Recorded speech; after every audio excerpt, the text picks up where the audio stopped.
All right, good morning, guys. It is now finally the day to see if we can get this thing started up and running. So first order of business is I really need to pull that distributor cap off, because the first thing we need to do is try to find top dead center on cylinder number 1 so we can align the distributor, but I need the distributor cap off first. So I'm gonna pull that off. Let me go ahead and get my tools ready. Got my coffee ready to go. I'm gonna pull that distributor cap off first, and then we'll pull that distributor. It seems like it's clean. I can't get a grip on anything. Oh, all right, well, there it goes. Got that one loose. Turn this one. There it goes.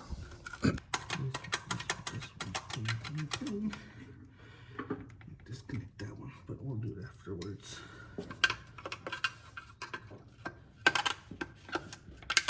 Okay, there's that one.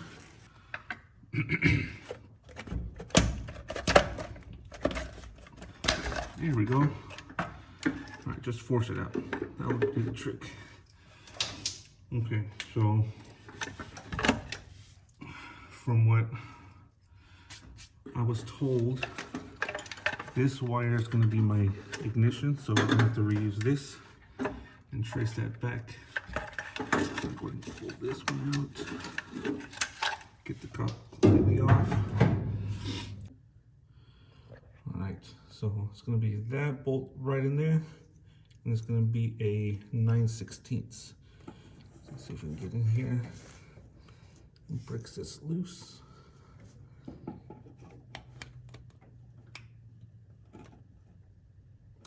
Nope, that's not gonna loose. I need to throw some WD-40 on it. And I don't have a good socket that I could throw in there. Alright, got some magic WD-40.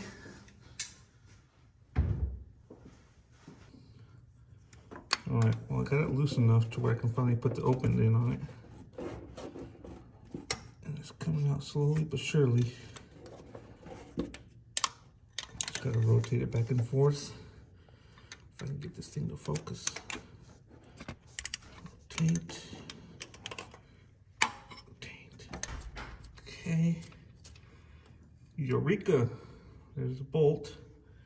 And then here's the plate that holds the distributor in. Right there. So that's all good. Set that over there, and now we should be able to pull out the distributor. We should be able to turn this distributor cap, rotate it as it comes out. It's going to point right at the edge of this hose right here. So we got to remember that. Let's see if I can get this out. And then right there, it's going to be facing. That's hard to tell. There we go. Pull that out. And distributor out. So got this pulled out. We're ready to get the new one. Ordered another HEI distributor from Jigs. So we got it right here. Open this with one hand. I already did open it before. We're gonna measure it, make sure it's the same length.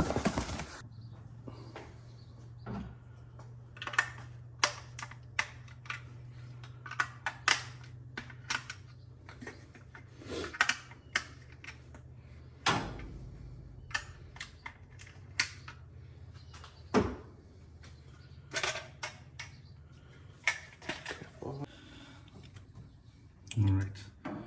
So here goes nothing. Get that started. Watch this distributor. Make sure it rotates. And rotate, rotate, rotate. And it's right there. It's pretty much where it was at before. And we will be good there. So the only thing is we're gonna have to rotate this to set the time, but we won't be doing that till we get ready to pretty much crank it over and make sure afterwards if it cranks over. So for now, we're just gonna hand tighten this hole down, and then we'll finish fully tightening it once we have it running and set the time in. So let me go ahead and get this tightened up, throw the cap back on, and then we'll move on to the next part. All right, we got that snug down. Now is the fun part, trying to get this sit in place, if I can remember how it goes. Back out there. Let's see if we can get this together.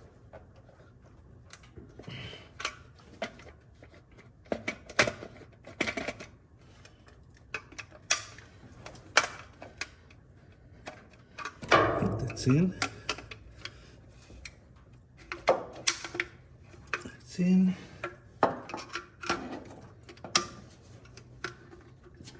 That's in. I have no idea if I'm going to get to that back one. Come on. Yeah, okay.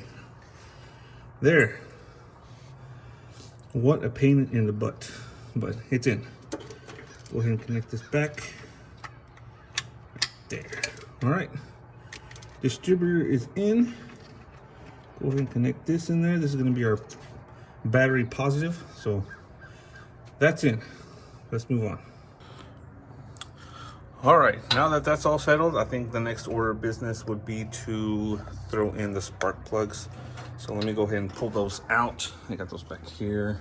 Same thing, got these from Jigs. I didn't show initially the part number for the distributor, but there it is right there. If you're looking for one for a small block Chevy, this is the one that I purchased.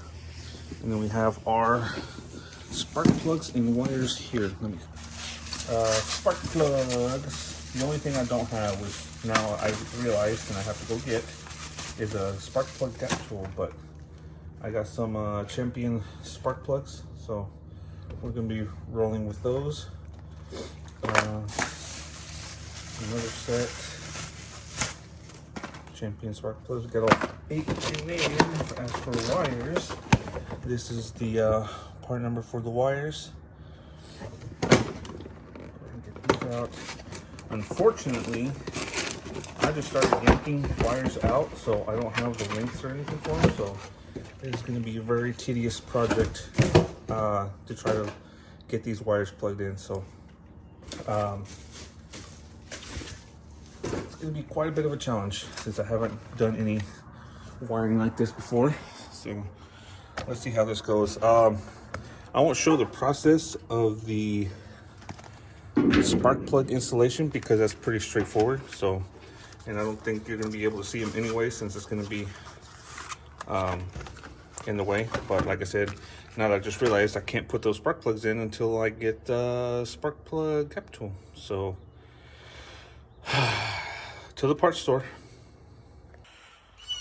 All right, well, it's only when you're at the parts store that you remember what you actually need. So we picked up some hose clamps for the fuel line for later, some electric grease for the boots for when we connect the spark plugs, and we got the spark plug gap tool. So I'm going to get started in gapping all the spark plugs, throwing those in.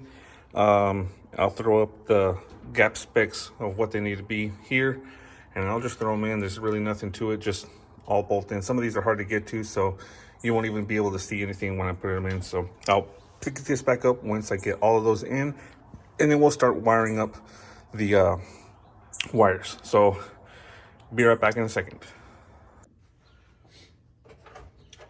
All right, guys, well, it's been a minute, and as being a minute, I mean that I did have to do quite a bit of running around because apparently I picked up the wrong spark plugs from Jigs.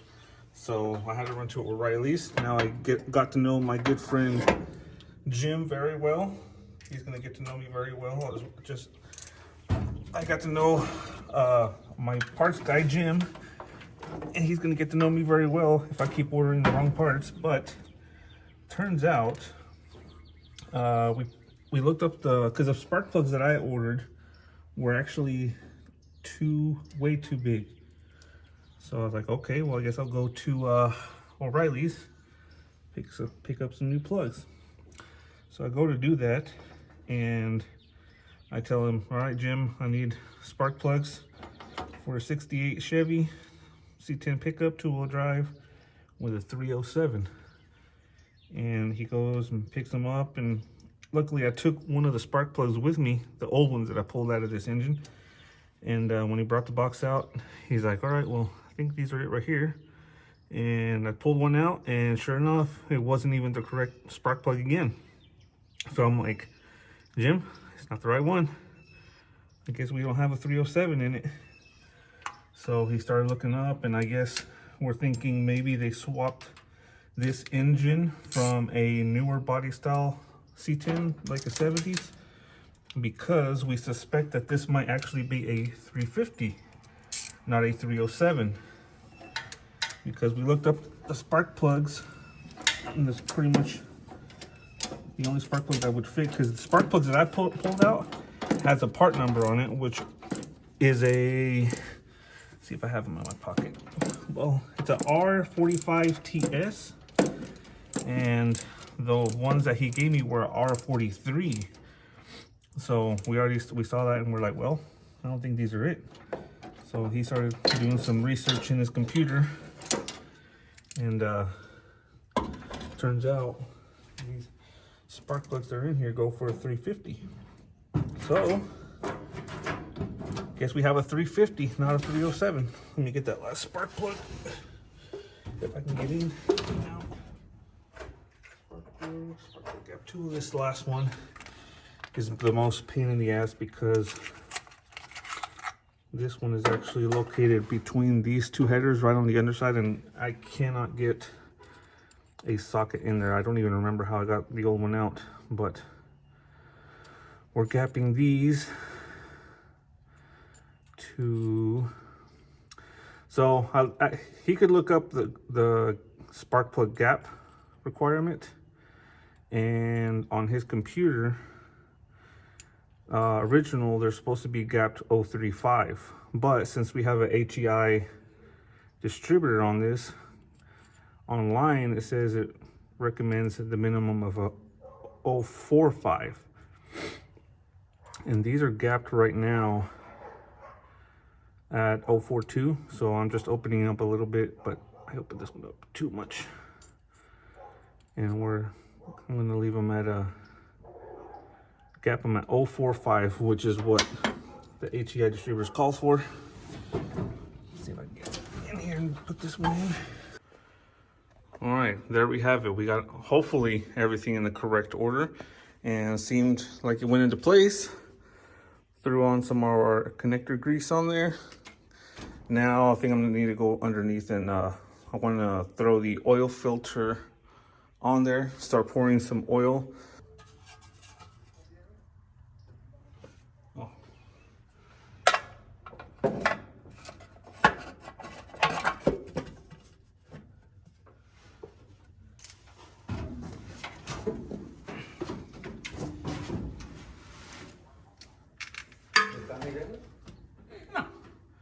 Está más cerca de donde trabajo.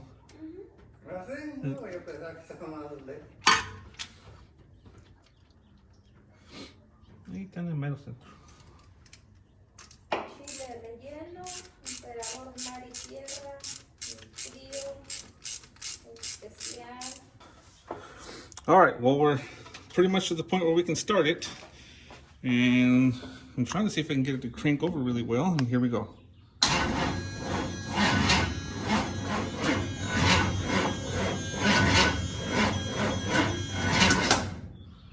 But I don't know if seems kind of like it's struggling.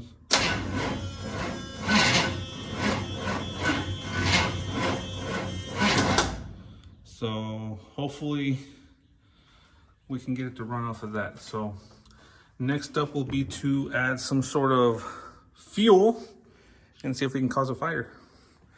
And being able to handle both the fuel, starter, and ignition. I don't have the ignition running right now. See if we have this working there.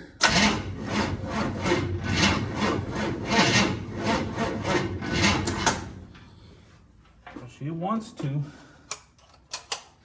Let's throw some starting fluid in there and see what happens.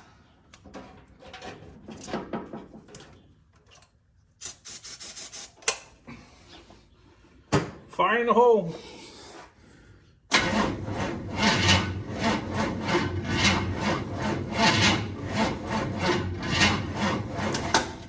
Ooh, something's on fire down there.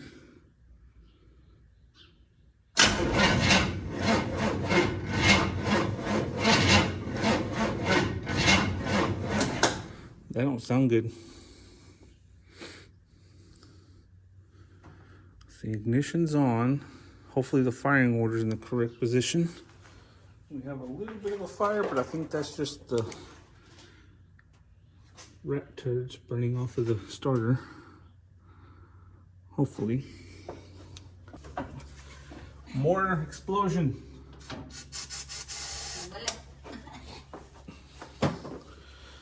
Okay, ready?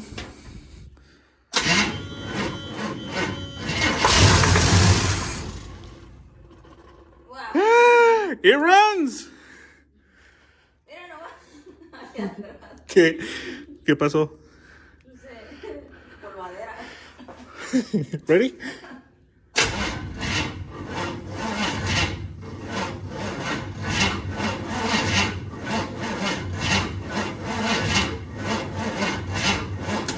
Well, that was the first startup, so it did run for a second.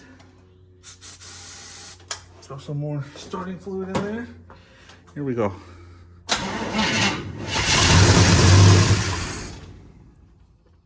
All right. That's the water pump. It's because there's no water in it right now. So she's running.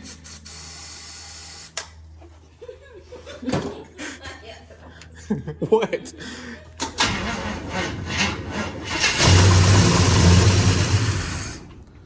All right, it's gonna run. If I can get starting fluid in there while it's running, let's try it.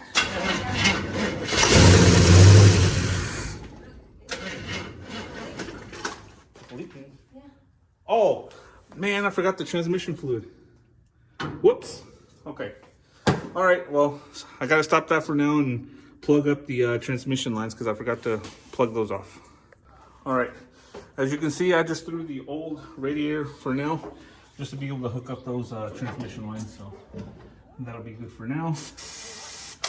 All right, round 2, 3, 4, something like that.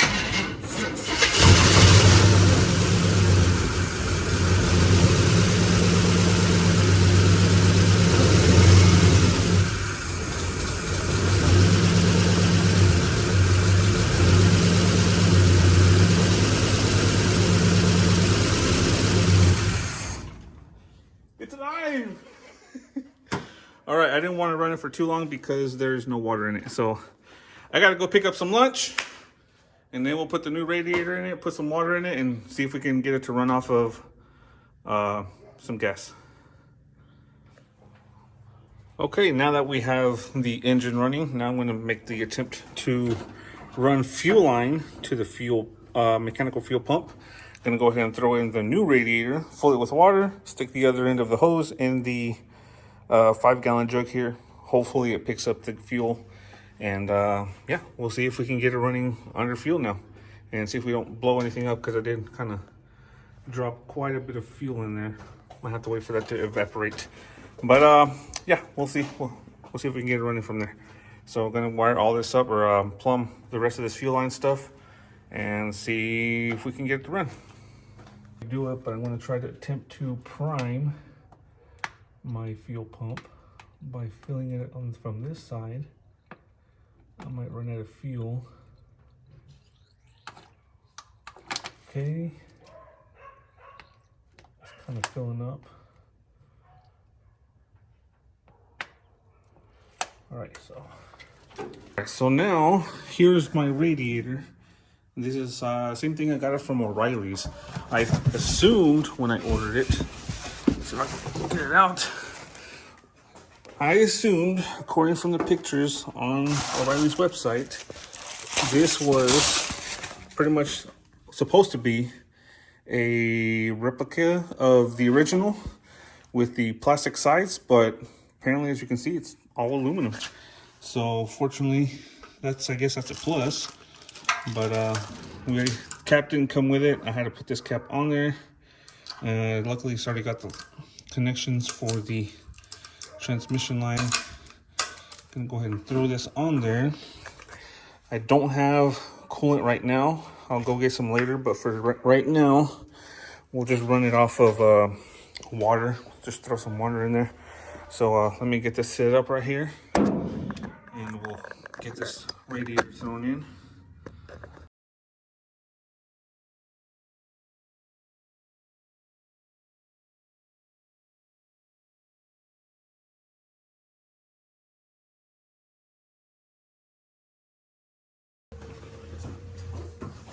Okay, time to fill the water.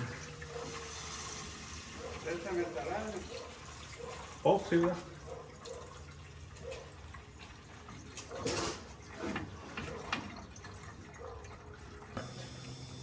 I do believe that's it right there. Finish filling it up.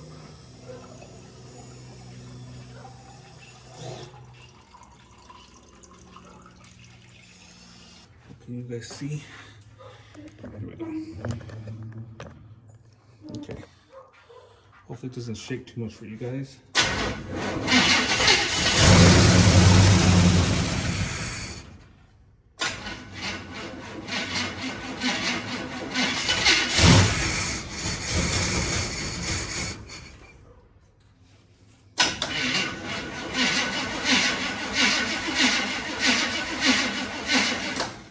All right. I think this float is stuck.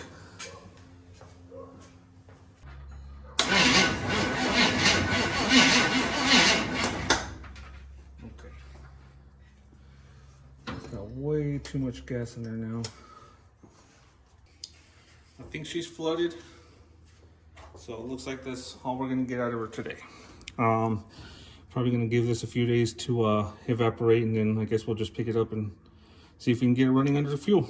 But yeah, luckily we know it does run on starter fluid, so we just gotta see if we can get it to run under the fuel pump. So the fuel pump should be working, the mechanical fuel pump, because it is gushing out over there, as you can probably see on the video. So yeah, I guess like I said, I'm gonna give it a few days to evaporate, and then we'll see. I'm kind of worried because I did see some smoke coming out of the breather right there, so I'm afraid we might have some blow by. But regardless, hopefully it's not too terrible. We'll get it, see if we can get it running afterwards. But yeah, again, that's gonna be it for today, guys. I think I'm gonna call it there. A lot of progress made, and yeah, we'll pick it up on another time once this fuel evaporates, and see if we can get it running under fuel. So that'll be it, guys. Thanks for watching, and I'll see you guys on the next one.